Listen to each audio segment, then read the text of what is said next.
You ever wonder what the universe really looks like? I mean, from a truly cosmic perspective. Not just, planets and stars, but whole realities kind of stacked on top of each other. Well, today we're going to dive into an ancient Buddhist text that tries to paint that very picture. We're exploring the absolutely breathtaking vision of the Dusha Sutra. So our guide on this journey is a scripture that was translated into Chinese over 1,800 years ago by a Kushan monk. And what's so cool about it is that it's not some dry philosophical argument. Nope. It's more like a direct, visionary experience of reality itself, as seen through the eyes of the Buddha, right at that moment of enlightenment. All right, here's our game plan. We're going to start with the Buddha sitting right at the center of it all. Then we'll zoom out, way out, to see who shows up from across the cosmos. We're going to find out what they all wanted to ask, and then we'll get to the Buddha's incredible, totally silent answer. And finally, we'll try to unpack what it all means. It's basically a journey from one single point out into infinity. Let's do it. Okay, so let's jump right in where the sutra does. Section 1, the stage is set.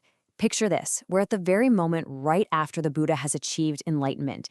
It feels like the entire universe is just holding its breath. So where are we? The text tells us we're in the ancient Indian country of Magadha, at a spot it calls the place of pure law. And you got to understand, this isn't just any old physical location.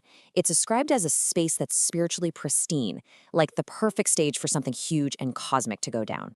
And right there at the very center of this place sits the Buddha. Now, the way the sutra describes his throne is just fascinating.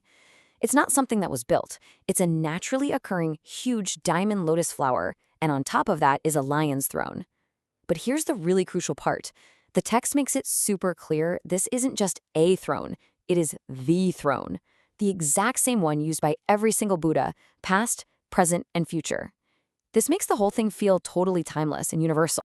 All right, that brings us to section 2, visitors from every direction, because, the Buddha isn't alone for long. Pretty soon, a crowd starts to gather, and when I say crowd, I mean an assembly on a scale that's almost impossible to imagine. So, where are all these visitors coming from? Well, in ancient Buddhist cosmology, you don't just have 4 directions like north, south, east, and west. Nope, you have 10. You add the in-between directions, and then, and this is key, you add up and down. So what we're talking about is beings arriving from literally every conceivable corner of the cosmos. And pretty quickly, a clear pattern starts to emerge. From each of those 10 directions, a great bodhisattva, that's a super enlightened being, is leading a whole delegation. And they're traveling from their own distant Buddha lands. Think of those as entire cosmic systems, just to be here. You've got Manjushri coming from the east, Futuashali from the south. You get the idea. Each one is a huge deal in their own right.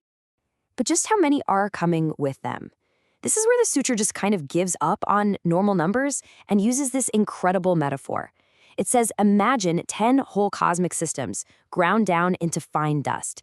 That's how many bodhisattvas are showing up. For every single speck of dust, there is one bodhisattva. I mean, we are talking about a number so huge, it's basically infinite.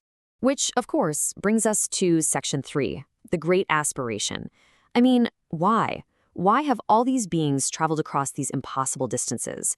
What's the one thing they all want to know from the newly enlightened Buddha? I mean, that's a pretty fascinating question, isn't it? Seriously, think about it. If you had the full attention of a completely enlightened being, and you were standing there with an infinite number of the wisest beings ever, what would you ask? What's the most important question you could possibly think of? Well, the bodhisattvas, they have a whole list of questions, but it really all boils down to one powerful plea: show us everything. They want to see the nature of all the different realities. They want to understand the true power of a Buddha. They want to see the path, learn how to purify the world of evil, and they want to understand all the countless ways that the ultimate truth is seen across the cosmos. Basically, they're asking for the complete picture, the whole shebang. And now, we get to the climax. Section 4. A universe of light. See, the Buddha knows exactly what they're all thinking, but his answer doesn't come in words. Instead, he gives them a direct vision, a completely silent, luminous answer. The sutra lays out this incredible revelation in 3 acts. First, this brilliant light starts shining out from the soles of the Buddha's feet. Then, this light, it doesn't just light up the room. It illuminates an entire cosmic system, a whole Buddha land. And then, third, within that light, the Buddha's form just multiplies. He appears in every single world within that system, all at the exact same time. Okay, now, to really wrap our heads around the scale here, we gotta understand what a Buddha land, or kaiheichi as it's called in the text, actually is. The sutra defines it for us, which is handy.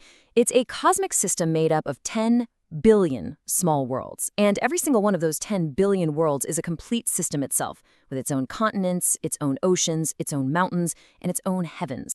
So, here's the kicker. What all those bodhisattvas are seeing isn't just one Buddha.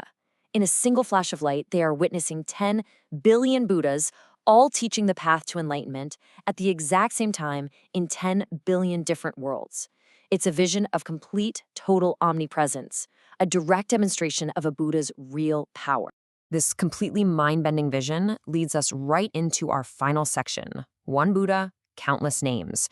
And this is all about how a single ultimate truth can be seen and understood in an infinite number of different ways. So the sutra explains that even inside that one Buddha land, with its 10 billion worlds, all the beings are different, right? They have different bodies, they speak different languages, they think differently.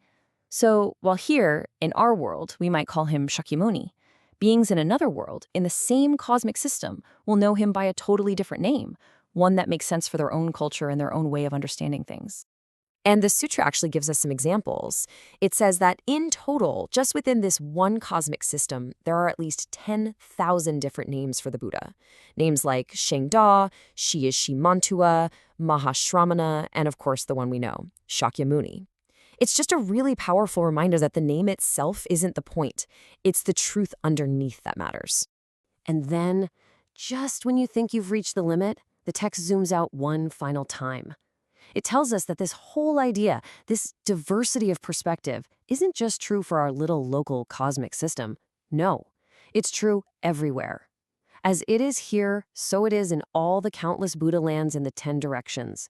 One single truth, seen and named in an infinite number of ways, forever.